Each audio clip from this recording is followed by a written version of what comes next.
बिस्मिल्लाहिर्रहमानिर्रहीम। पाकिस्तानियों,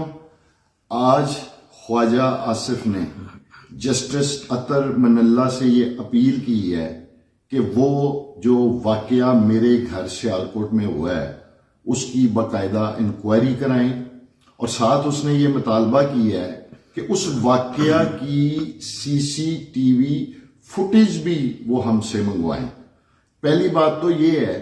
कि ख्वाजा आसिफ,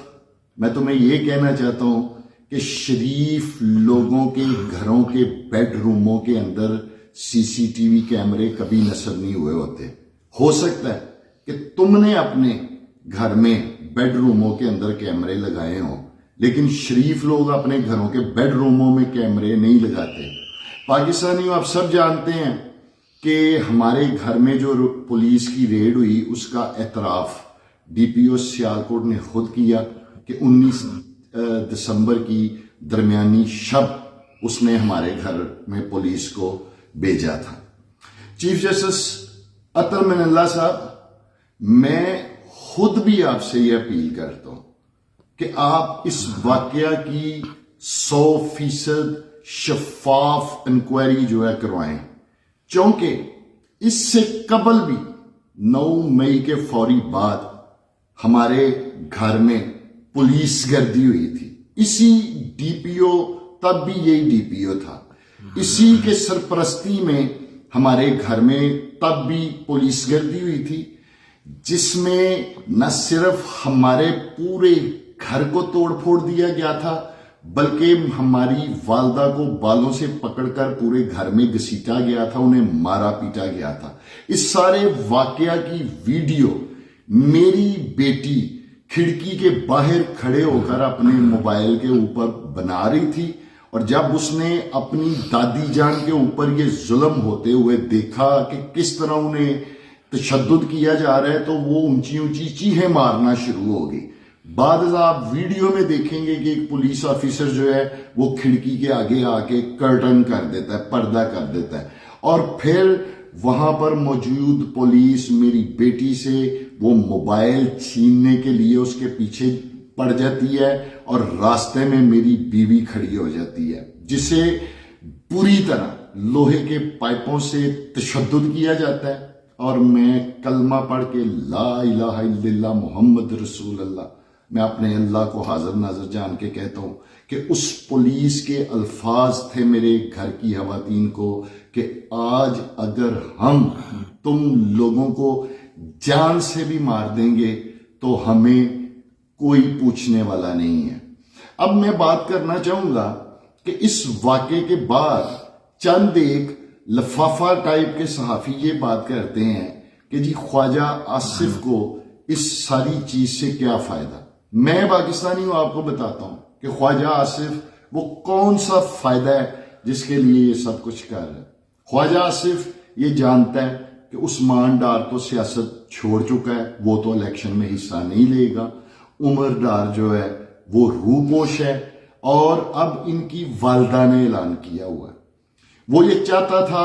कि किसी तरीके पुलिस को भेजकर ये ट्रेलर चलाया जाए, इनकी बूढ़ी वालदा है उनको डराया जाएगा, उनको धमकाया जाएगा, और हो सकता है कि ये औरत जो है ये इलेक्शन से विड्रा कर जाए, ये डर जाए। लेकिन उन्हें ये नहीं पता था कि मेरी मां जो है वो इस सारे अमल के बाद डरेगी नहीं, झुकेगी नहीं, बल्कि वो मजीद उसके अंदर पुख्तगी आएगी और वो स्टैंड लेगी। मैं पाकिस्तानियों आपको बताना चाहता हूं कि हमारी जो वालदा है वो एक बापर्दा खतून है, उसका ताल्लुक कुरान हदीस और सुन्नत के साथ है। उस रोज जब ये वाकया आया पेश हुआ तो हमारी वालदा ये वाकया सर ढांप कर बयान करना चाहती थी, लेकिन मेरी बेटियां, मेरे बड़े भाई की बेटियां, सारी बच्चियों ने अपनी दादी को मजबूर किया, इसरार किया कि आप जो आपके साथ दादो जुल्म हुआ है, जिस तरह हुआ है, आप ऐसे ही कौम के सामने आए, दिखाएं कौम को कि ये इस घर में आए हैं और आपके साथ किस तरह बदतमीजी करके गए हैं और किस तरह इन्होंने आपके गिरेबान के ऊपर हाथ डाला है। आप मत चादर लेके लोगों को बताएं। और हमारी बच्चियों के इसरार के ऊपर हमारी वालदा को قوم کے سامنے پھر اس طرح ننگے سر آ کے بات کرنی پڑی کہ دیکھیں ظلم کی انتہا کہ یہ ظلم اور جبر کس حد تک پہنچ چکا ہے۔ خواجہ آصف، اب میں تم سے مخاطب ہونا چاہتا ہوں، میں تم سے مخاطب ہوں۔ جانتے ہو سیاست کے میدان میں سب سے بڑا بزدل انسان کون ہوتا ہے؟ سیاسی میدان میں سب سے بڑا بزدل انسان وہ ہوتا ہے جو اپنے مد مقابل لوگوں کے کاغذات نامزدگی جمع نہیں ہونے دیتا۔ میں تو پوری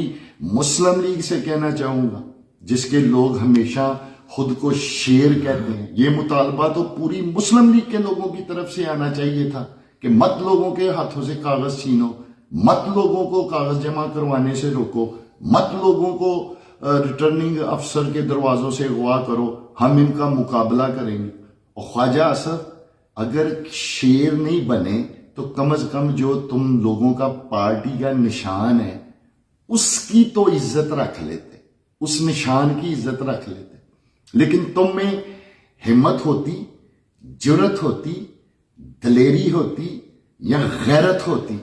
تو ہماری والدہ تمہیں پچھلے 2 مہینے سے کھلا چیلنج دے رہے ہیں، الیکشن کا کھلا چیلنج دے رہے ہیں۔ اگر تم میں ہمت اور جرت ہوتی تو تم اعلان کرتے، تم خود اعلان کرتے کہ جی ہمارا الیکشن ہوگا اور کوئی ہم دونوں کے الیکشن کے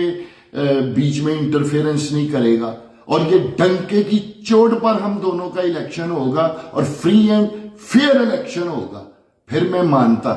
لیکن تم نے ہر طرح سے کوشش کی، اور تم ابھی بھی کر رہے ہوگے کہ کسی طریقے عمر ڈار اور عثمان ڈار کی والدہ جو ہے وہ میرے راستے سے الیکشن میں ہٹ جائیں، کیونکہ تم سمجھتے ہو کہ تمہارا الیکشن آسان ہو جائے گا، تمہارا راستہ صاف ہو جائے گا۔ کاغذات نامزدگی کے دن پاکستانیوں سینکڑوں کی تعداد میں پولیس نے ہمارے گھر کو چاروں طرف سے گھیرا ہوا تھا، پورے علاقے کو کارڈن آف کر دیا گیا ہوا تھا، پورے علاقے کو، نہ صرف ہمارے گھر کو نہیں، پورے علاقے کو کارڈن آف کر دیا گیا ہوا تھا، بیریئرز لگا دیے گئے ہوئے تھے، نہ کوئی گھر سے جا سکتا تھا نہ کوئی گھر کے اندر آ سکتا تھا۔ یہ تو اس دن مور ثبت ہوئی کہ پولیس گردی کیوں میرے گھر میں اس دن کروائی گئی، ایک ہی مقصد تھا کہ بس کسی نہ کسی طریقے اس خاتون کو، اس عورت کو ڈرایا جائے اور اس کو الیکشن سے باہر رکھا جائے۔ میں پاکستانیوں آپ سے کہنا چاہتا ہوں، ہماری والدہ وہ کوئی سیاسی خاتون نہیں ہے، سیاست سے ان کی کوئی دلچسپی نہیں ہے، لیکن آج اگر ہماری والدہ اٹھ کھڑی ہوئی ہیں تو یہ اس ظلم، اس جبر کے خلاف اٹھ کھڑی ہوئی ہیں جو پچھلے 8 مہینے سے یہ خواجہ آصف اس پنجاب پولیس کے ذریعے ہم لوگوں کے اوپر ڈھا رہا ہے۔ وہ ظلم، وہ جبر ہی آج ہماری ماں کی ہمت اور طاقت بن چکا ہے، اور وہ ہماری والدہ جن کا سیاست سے کوئی تعلق نہیں، وہ اس وقت ڈٹی ہوئی ہیں کہ میں اس شخص کا مقابلہ کروں گی انتخابات میں۔ اور دوسرا، خواجہ آصف، ہم جن نامساعد حالات میں اس وقت ہماری جماعت جس سے ہمارا تعلق ہے وہ گزر رہی ہے، پاکستان کی تاریخ میں، سیاسی تاریخ میں آج تک کسی بھی سیاسی جماعت کو ان مشکلات کا سامنا نہیں ہے، اور تمہارا تعلق تو لاڈلوں سے ہے، اور تم اپنے لاڈلے کے بھی سب سے زیادہ لاڈلے ہو، اور پھر بھی ڈر رہے ہو، پھر بھی بھاگ رہے ہو، پھر بھی سازشیں کر رہے ہو۔ ہمت پیدا کرو، جرت پیدا کرو، الیکشن میں مقابلہ کرنے کی۔ ایک بوڑھی خاتون ہے جسے تم چاہتے ہو کہ وہ جس سے تم بھاگ رہے ہو۔ اور میں پاکستانیوں آج